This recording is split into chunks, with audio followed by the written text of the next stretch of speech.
শুভেন্দু অধিকারী বড় বড় কথা বলছিল যে দাড়িওয়ালা টুপিওয়ালাদেরকে গাছে উল্টো করে ঝুলিয়ে সোজা করব। এই শুভেন্দু অধিকারী, তোমার বাবার 14 গোষ্ঠীকে আমরা একদম গণতান্ত্রিক ভাবে আমরা শিক্ষা দিয়ে দেব।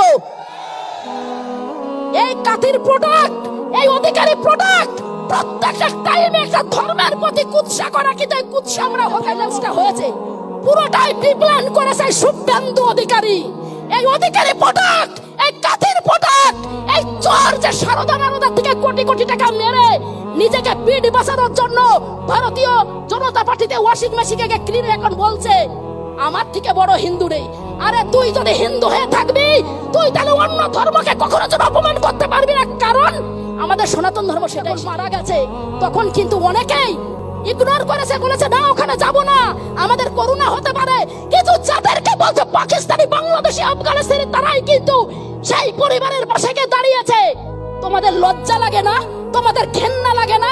তোমরা থালা বাজিয়ে বলেছে করুণা চলে যাবে, আর এই মুসলিম মায়ের সন্তানরা থালা সাজিয়ে মানুষের সামনে আহার তুলে দিয়েছে। এটাই হচ্ছে ইসলাম ধর্ম, এটাই হচ্ছে মানবিক ধর্ম, এটাই হচ্ছে বড় ধর্ম। আমি মনে করি আমাদের রক্ত লাগে, তখন কি আমরা বলি যে ডাক্তার বাবু আমি হিন্দুর রক্ত এনে দেবো না মুসলিমের রক্ত এনে দেবো? কেউ বলে যখন একটা ট্রেনের ড্রাইভার হিন্দু কি মুসলিম, আমরা দেখে কি ট্রেনে উঠি যে সে হিন্দু কি মুসলিম? যখন আমরা কোনো দোকানে যাই আমরা কি বলি আপনি হিন্দু কি মুসলিম? আজকে আমাদের মধ্যে যে বিভাজনের একটা বাজে একটা জিনিস সৃষ্টি করা যায়, এইগুলোকে ধ্বংস করতে হবে গণতান্ত্রিক পদ্ধতিতে, কোন রকম লড়াই ঝগড়া না, কারণ ইসলাম ধর্ম শান্তির ধর্ম। আমি কিন্তু যতটুকু জানি ততটুকুই বলবো। মোহাম্মদ সাহেবকে আমি অত্যন্ত, ওনাকে আমি শ্রদ্ধা করি, কারণ উনি ছিল সারা বিশ্বের কিন্তু শান্তির দূত, সারা বিশ্বের, সারা পৃথিবীর। কিন্তু সেই মোহাম্মদ সাহেবের নামে তোমরা যে বাজে বাজে কথা বলো, জয় শ্রীরামের তিলক কেটে আর গেরুয়া একটা গামছা পরে, আমার মনে হয় মোহাম্মদ সাহেবের নাম নেওয়া তোমাদের সবথেকে বড় পাপী তোমরা, কারণ পাপীরা কখনো মোহাম্মদ সাহেবের নাম নিতে পারে না। এরা কখনো দেশপ্রেমী হতে পারে না, মানুষপ্রেমী হতে পারে না, সমাজপ্রেমী হতে পারে না, ধর্মপ্রেমী হতে পারে না। শুভেন্দু অধিকারী বড় বড় কথা বলছিল যে দাড়িওয়ালা টুপিওয়ালাদেরকে গাছে উল্টো করে ঝুলিয়ে সোজা করব। এই শুভেন্দু অধিকারী, তোমার বাবার 14 গোষ্ঠীকে আমরা একদম গণতান্ত্রিক ভাবে আমরা শিক্ষা দিয়ে দেব। এই কাতির প্রোডাক্ট, এই অধিকারী প্রোডাক্ট প্রত্যেকটা টাইমে একটা ধর্মের প্রতি কুৎসা করা, কিন্তু এই কুৎসা আমরা হতে দেব না। তাই তো আপনাদের একটা বারবার আমি বলে দিচ্ছি, আপনাদের যতদিন প্রতিবাদ করতেই করবেন, আমরাও সবাই আছি আপনাদের সঙ্গে, কিন্তু একটা কথা মনে রাখবেন, কোন রকম ভাবে কিন্তু ভাইলেন্স বেশি করা যাবে না। সংবিধানকে সামনে রেখে, মাটির প্রতি ভক্তি রেখে, প্রত্যেক ধর্মের প্রতি শ্রদ্ধা, সম্মান, ভালোবাসা রেখে, ভারতবাসীর প্রতি তার মধ্যে ছুটছাট গুলোকে ডান দিক বাদিক করে দিতে হবে। এসব আলুগুলো লালু কালু যারা আছে, তারা 2014 ভ্যাকসিন নিয়েছে, ইনজেকশন ভ্যাকসিন নিয়ে তারা বলছে আমরা বড় হিন্দু। আমি অধিকারী বেটা আজকে বলেছি আমি, যারা তুমি তো অধিকারের, আমি ভাদুড়ি, আমার ভাদুড়ি পদপি সারা পৃথিবী চেনে। তুমি শেখাবে আমাদেরকে ধর্ম? তোমরা ধর্মের নামে আজকে মানুষের মধ্যে বিভাজন করছো, ধর্মের নামে তোমরা আজকে মানুষের মধ্যে বিভাজন করে শুধু বলছো হিন্দু খতরা মে হয়, হিন্দু খতরা মে হয়। আমি আমার হিন্দু পরিবারের প্রত্যেক মা বোন, দিদি, ভাই, দাদাদের, গুরুজনদের কাছে আমি একান্ত ভাবে অনুরোধ করব, হিন্দু শুধু খতরাতে নেই, খতরায় আছে 140 কোটি ভারতবাসী। তাই তো 140 কোটি ভারতবাসী। আজকে মুর্শিদাবাদে যে ভাইলেন্সটা হয়েছে পুরোটাই প্রিপ্ল্যান করেছে শুভেন্দু অধিকারী। এই অধিকারী প্রোডাক্ট, এই কাতির প্রোডাক্ট, এই চোর যে সারদা নারদার থেকে কোটি কোটি টাকা মেরে নিজেকে পিঠ বাঁচানোর জন্য ভারতীয় জনতা পার্টিতে ওয়াশিং মেশিনকে কিনে এখন বলছে আমার থেকে বড় হিন্দু নেই।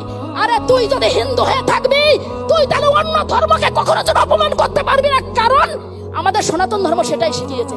প্রত্যেকটা ধর্ম একতা ঐক্যতার কথা শেখায়, কিন্তু কিছু গদ্দার এই মাটিতে আজকে বড় বড় গদি পেয়ে সাধারণ মানুষদেরকে যেভাবে সত্যি অসম্মান করছে, ধর্মকে অসম্মান করছে, এইটাকে আমরা কিন্তু কোনোভাবেই মেনে নেব না। তাই একটা কথাই বলবো, আমার প্রত্যেক ভাই, দাদা, গুরুজন, মা বোনেরা যারা যারা আছেন, আমি দেখতে পাচ্ছি বাঁ সাইডে ছাদে রয়েছে, আপনারা একটু সাবধানে বসবেন। বাচ্চা থাকলে যারা পড়ে না, তাহলে পরে আবার তখন আর একটা ভাইলেন্স সৃষ্টি হবে। আপনারা সাবধানে বসবেন। আমি প্রত্যেকের কাছে, প্রত্যেকের সামনে এই মাটিতে একটা কথাই বলবো, একদম টেনশন করবেন না। এই প্রতিবাদ সেই দিনই থামবে যেদিন ওয়াকফ বোর্ডের কালো ইট আবার উঠ্র করে মোদিজি বলবে मैं गलती से कर दिया था। একটা মুসলিম মায়ের সন্তানের গায়ে যদি হাত পড়ে, ওই হাত গণতান্ত্রিক ভাবে মুড়িয়ে ভেঙে দেব। প্রতিবাদ করি আমি, মঞ্চে বক্তব্য দিয়ে আমাকে বলা হয়, স্বপ্না ভাদুরী তুমি তো ব্রাহ্মণ ঘরের বউ, তুমি টুপিওয়ালা, লুঙ্গিওয়ালা, দাড়িওয়ালা, এদের নিয়ে কেন বক্তব্য দাও? আমি সেই সব জানোয়ারদেরকে বলতে চাই, অত্যাচারটা কাদের উপরে হচ্ছে?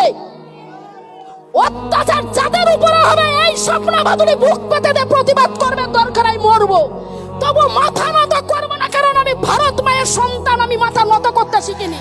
ভারতীয় জনতা পার্টির আমচা চামচা বেলচা গামচা আলু বুলু লালু কালুদের পাল্লাই পড়বেন না, তাই তো? তোমরা বলো আমরা নেতাজি সাহেবের মাটির সন্তান, আমরা নেতাজি প্রেমী, আমরা নেতাজি সুভাষচন্দ্র বসুকে খুব ভালোবাসি, শ্রদ্ধা করি, দেশনায়ক।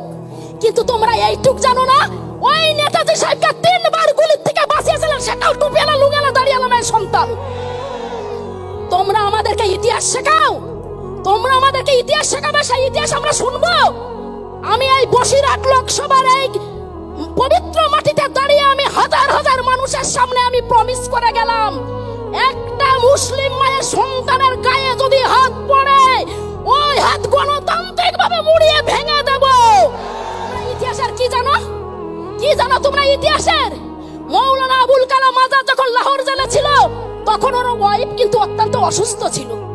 মহাত্মা গান্ধীজি দেখতে গেছেন, দেখতে গিয়ে বলেছে, মৌলানা আবুল কালাম আজাদ তোমার কাছে আমার একটা প্রশ্ন আছে, সেই প্রশ্নের উত্তরটা দিতে হবে।